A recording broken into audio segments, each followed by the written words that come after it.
नमस्कार. गेल्या अनेक दिवसापासून दिल्ली या ठिकाणी जंतर मंतरवर एक धरणे आंदोलन सुरू होतं, तर सोबतच सोनम वांगचुक यांचं आमरण उपोषण देखील सुरू होतं. ह्या दोन्ही घटनेचा काल अखेर शेवट झाला. शिक्षण मंत्री धर्मेंद्र प्रधान यांनी अखेर त्यांच्या पदाचा राजीनामा दिलेला आहे. त्याच राजीनाम्यानं काय साध्य होतं आहे का, किंवा ते फक्त राजीनामा घेऊन साध्य झालं आहे का, यासाठी आपल्यासोबत बोलण्यासाठी वंचित बहुजन आघाडीचे शहराध्यक्ष नितीन गवळे आहेत. आपण थेट त्यांच्याशी चर्चा करणार आहोत. मग काय सांगाल, शिक्षण मंत्र्याचा राजीनामा झाला, पण या राजीनाम्यानं तुम्ही सहमत आहेत का? राजीनामा म्हणजेच विद्यार्थ्यांची जित, असं प्रश्न वाटतो का? प्रथम तर धर्मेंद्र प्रधानजी राजीनामा दिला हा विद्यार्थ्यांच्या संघर्ष व लोकशाहीच्या संविधानाचा विजय आहे. असं पूर्णपणे तर नाही आहे की राजीनामा दिल्याने शिक्षण व्यवस्था बदलला. आता याच्यावरती पूर्णतः भारत सरकार, महाराष्ट्र सरकार यांनी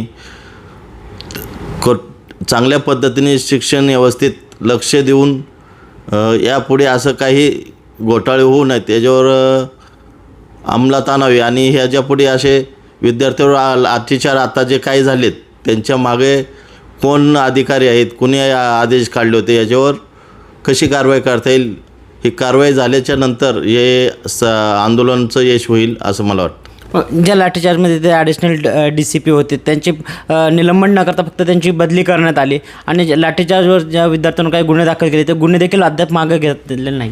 हे गुन्हे तर प्रथमतः मागे घ्यावे, कारण की विद्यार्थ्यांवर गुन्हे म्हणजे त्यांचे आयुष्याचे नुकसान भरपाई होऊ शकत नाही, कारण की त्यांना पुढे खूप आयुष्य जगायचे. हे गुन्हे असेल तर पुढे त्यांच्या शिक्षणाला बाधा येईल. तर पहिले हे गुन्हे रद्द करावे व जो DCPनी अशी कृत्य केले त्यांचे निलंबितच व्हावं अशी आमची मागणी आहे. आणि ह्यासाठी वंचित बहुजन आघाडी ही विद्यार्थ्यांसोबत कायमस्वरूपी असेल. फक्त शिक्षण मंत्र्यांनी राजीनामा दिलेला, पण संबंधित विभागातील जे अधिकारी असतात त्यांच्यावर कुठलीही कारवाई झाली नाही. आपली मागणी काय राहील येणाऱ्या काळामध्ये? आमची तर हीच मागणी असेल की अधिकाऱ्यांवर बी जाब बसला पाहिजे, कारण की अधिकारीच महत्त्वाचे आहेत. जसं जे प्रधान धर्मेंद्र प्रधानने राजीनामा दिला आहे त्यात अजून कोणी अधिकारी आहेत का ते पाहून त्यांचंही निलंबित करण्यात यावी. हो, शिक्षण व्यवस्थेमध्ये काय बदल करणं गरजेचं तुम्हाला काय वाटतं? शिक्षण व्यवस्था ही पारदर्शक असली पाहिजे, जेणेकरून कसलाही ह्यात घोटाळा किंवा झाला नाही पाहिजे. किंवा पेपर फुटीचा असे कार्यक्रम न करता शिक्षण व्यवस्था सुरळीत चालली पाहिजे असं वाटतं. राज्यामध्ये सध्या तुकाराम मुंडेच्या नावाची चर्चा चालू की असा अधिकारी शिक्षण व्यवस्थेवर बसणं फार गरजेचं वाटतं. तुमचं काय मत आहे? तुकाराम मुंडेसारखे अनेक अधिकारी अशा पदावर जर बसले तर शिक्षण व्यवस्था कुठेतरी सुधारेल असं वाटतं का? तुकाराम मुंडेच नाहीत, अशा अनेक अधिकारी आहेत, पण त्याच्यावर राजकीय दबाव असल्यामुळे हे लोक अधिकारी आपल्या पदाचा वापर करत नाहीत. त्यांच्यावर जर या राजकीय लोकांनी दबाव न टाकला तर पूर्ण शिक्षण असो किंवा आरोग्य असो सर्व अधिकारी व्यवस्थित काम करतील आणि सर्व व्यवस्थित चालेल. विद्यार्थ्यांना एक मोठं यश आलेलं आहे, विद्यार्थ्यांना काय संदेश द्याल तुम्ही?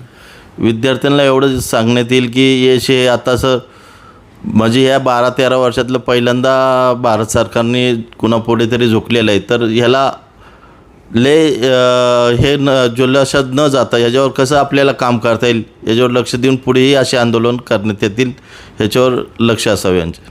येणाऱ्या काळामध्ये विद्यार्थ्यांसोबत ज्या ठिकाणी अन्याय अत्याचार होईल वंचित बहुजन त्यासोबत रस्त्यावर उतरेल का? विद्यार्थीच काय, वंचित बहुजन आघाडी ही सर्व घटकांसोबत कायमस्वरूपी असणार आहे. विद्यार्थ्यांसोबत तर आम्ही पहिल्यापासूनच शिक्षणाच्या याच्यावर आमचं काम चालू असतं. वंचित बहुजन आघाडी हे शिक्षण, आरोग्य ह्या कामावर अशा याच्यावर लक्ष देऊन असतं. हो, आपण बघितलं राज्यामध्ये आणि केंद्रामध्ये देखील विरोधी पक्षाचं काम करताना दिसत नाही, पण वंचित बहुजन आघाडी वेळोवेळी विरोधी पक्षाची भूमिका निभावत असते.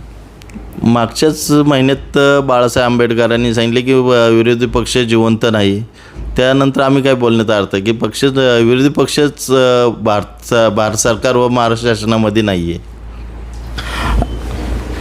बघितलं विद्यार्थ्यांचा जो विजय झाला त्याचं स्वागत करण्यात आलेलं, पण विद्यार्थ्यांनी याचा जास्त जल्लोष साजरा न करतात त्याच्यावर अभ्यास करणं गरजेचं आहे. आणि येणाऱ्या काळामध्ये ज्या काही अडीअडचणी येतील त्याच्यावर कशा पद्धतीनं मात करायचा हे देखील नितीन भाऊ गवळे यांनी आपल्याला सांगितलेलं आहे.